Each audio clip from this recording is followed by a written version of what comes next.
In the morning when I rise, give me Jesus.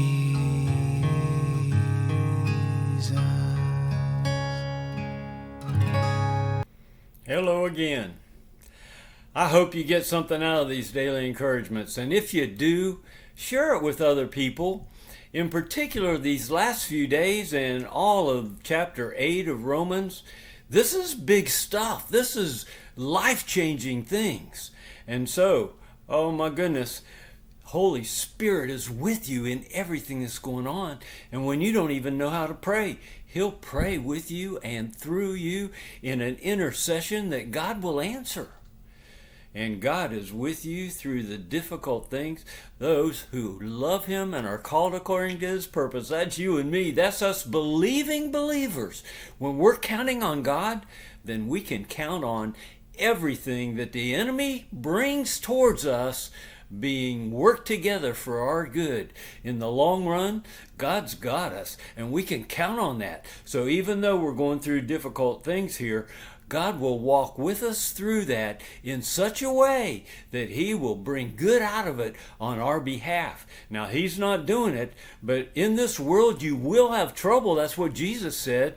And so trust God that in the middle of the trouble, you're not alone. Holy Spirit's praying and interceding for you, and God is with you to bring good out of it if you'll just let Him do it, if you'll trust Him for that. All right. Those are the last couple days. Today, we're talking about predestination. Man, you want to talk about something that is totally misunderstood.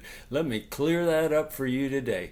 We're in Romans chapter 8, and I'm going to read verses 29 and 30, and they say this: those who He, God, foreknew, those who God saw before the foundation of the world. God sits above time. He sees it all. The very ending He's already seen. That's why He can tell us what's going to happen. He doesn't tell us because that's what He's going to make happen. He tells us because He sits up there and He can see the end from the beginning. And so He saw whether you'd be a believer.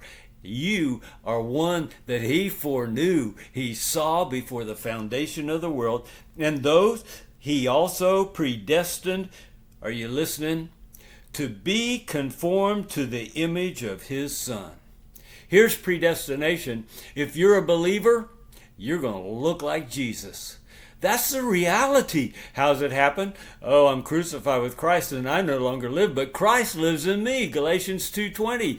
How does it happen that I would look like Jesus? Jesus lives His life through me. That's real Christianity, and that's how it is for every believing believer. God predestined that. You are predestined to look like His Son so that He would be the firstborn among many brethren. See, you're born after Jesus. You're His brother. God's your Father. That's the truth. And so, these whom He predestined, He also called. And those whom He also called, He also justified. Oh, justify yourself. No, He justifies you. And those whom He justified, He also glorified. You have been glorified by God Himself. How do I know that? Because Jesus lives His life through you. You start looking like Jesus from the very moment that you believe on Him. That's the reality of the gospel. In John chapter 17, Jesus is praying to the Father, and He says this: the glory which you have given to me, I have given to them, that they may be one, just as we are one. See, you have been glorified. God glorifies you. How does He do that? Jesus gives you the very glory that was given to Him. And so, you walk shining. Why are you in this realm? If you're God's, why doesn't He just take you to the kingdom? Well, because you have been left here to shine the richness of God's love and the characteristics of the kingdom. So God bless you, the one who brings peace and joy and righteousness into every circumstance that you face as you walk in this realm. I look forward to being with you again tomorrow.